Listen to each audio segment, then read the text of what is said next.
হচ্ছে, আমার ভাই বোনদেরকে কেন খুন করা হচ্ছে, কি কারণে, এই দেখতে ভালো থাকতে কারো খুন হবে সেটা আমরা দেখতে পারবো না। আমি যখন অফিসে যাই আমার কেন চিন্তা করতে হবে যে আমার বাচ্চা বারান্দায় গিয়ে গুলি খেতে পারে? কেন আমাকে এই চিন্তা করতে হবে? এই জন্য কি এটা স্বাধীন হয়েছিল? আমি জানতে চাই কেন খুন করা হচ্ছে এভাবে সবাইকে।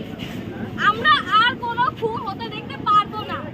আমাদের বিচার চাই, যারা এগুলো করেছে সবার বিচার হোক, আমাদের সামনে বিচার হোক, এটাই চাচ্ছি। এটাই আমার শেষ পদত্যাগ। আজকে আমরা যদি বাসায় বসেও ফেসবুকে পোস্ট দেই, সেখানেও ছাত্রলীগ এসে কমেন্ট করে তোদেরকে দেখে নিব। আজকে কি আমরা রাস্তায় নেমেছি এমনি এমনি?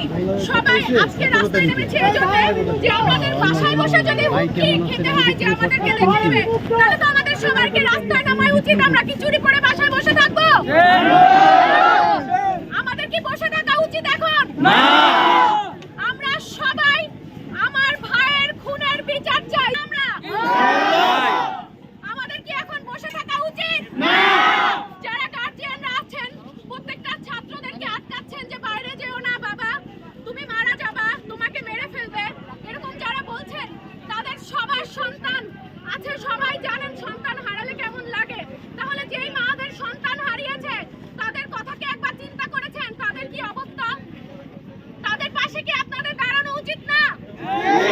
তাদের সন্তান কি আপনাদের সন্তান না? তাদের সন্তানের মৃত্যুর কি বিচার? তাহলে সবাই মাঠে নামুন। আমরা সবাইকে বলছি, ফেসবুকে হোক যেখানে হোক, আমাদের যেখানেই হুমকি দেয়া